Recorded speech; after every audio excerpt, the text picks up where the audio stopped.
María Evangelizadora Radio, un pedacito de cielo en tu hogar. Te presenta el santo de hoy, 20 de julio.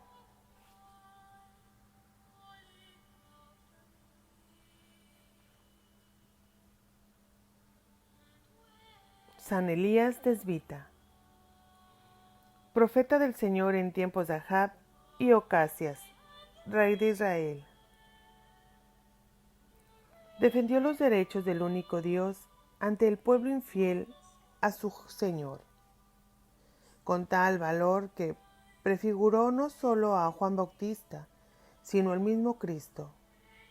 No dejó oráculos escritos, pero se le ha recordado siempre fielmente, sobre todo en el Monte Carmelo, cuando sucedió allá en el monte llamado Tabor, la transfiguración de Jesucristo ante los 3 discípulos predilectos, Pedro, Juan y Santiago, dejándoles ver por un momento su gloria. Allá apareció Elías, entre los invitados, junto a otro peregrino de la montaña que se llamaba Moisés.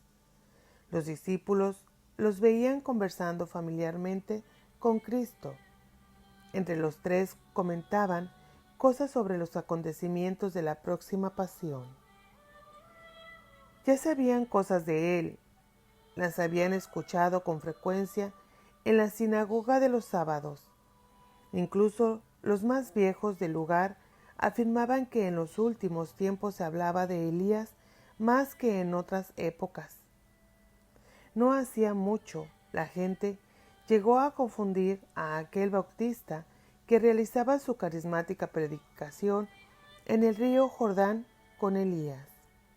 Los mismos príncipes de los sacerdotes habían mandado a unos comisionados para que investigaran si Juan era el Mesías tan esperado, y al obtener una respuesta negativa, intuyeron que se trataba de alguna otra persona importante y hasta le preguntaron si era una especie de reencarnación de Elías o una aparición suya, puesto que se hablaba de que el gran profeta tendría que venir en los últimos tiempos. ¿Quién fue ese personaje?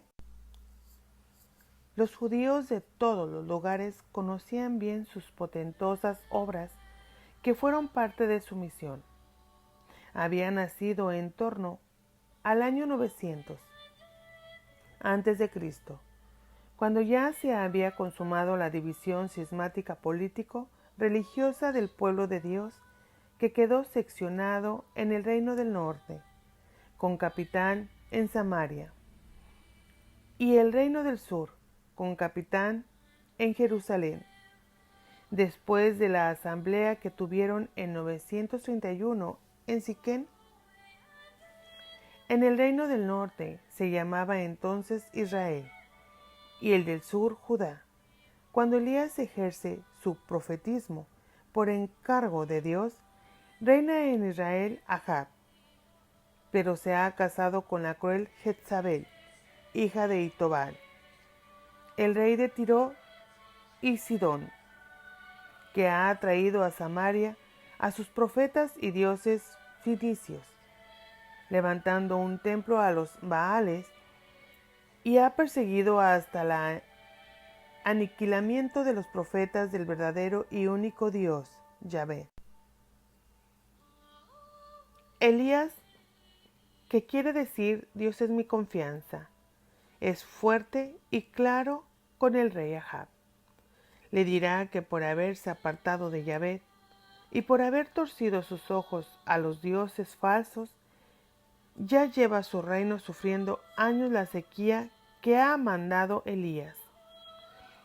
Hace años que los campos se han olvidado de las cosechas y los animales se mueren. Los hombres tienen los labios resecos y Samaria entera sufre el azote de Dios.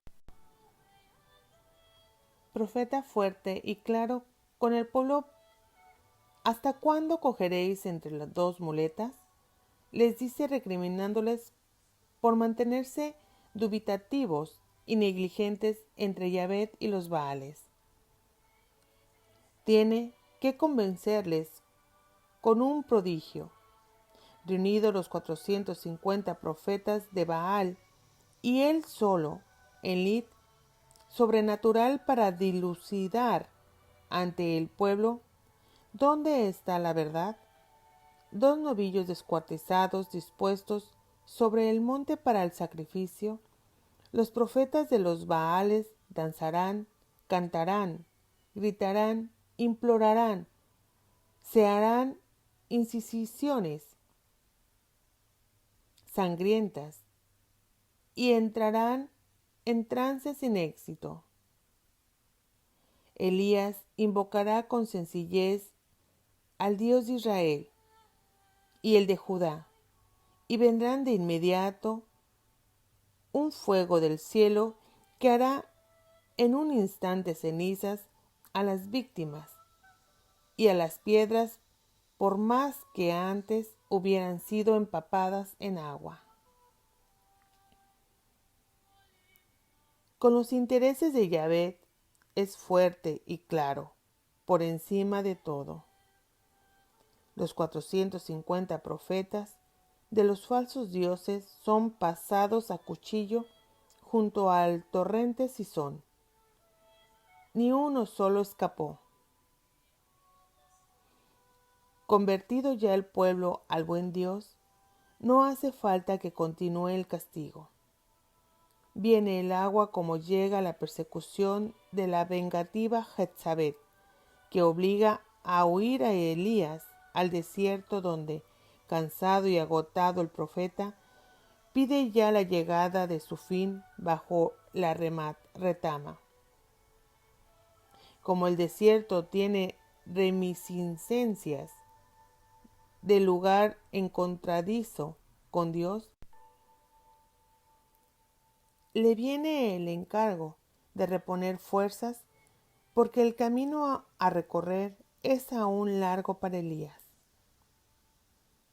Hace faltar ungir a Jehú para rey de Israel y preparar a Eliseo como sucesor en el profetismo.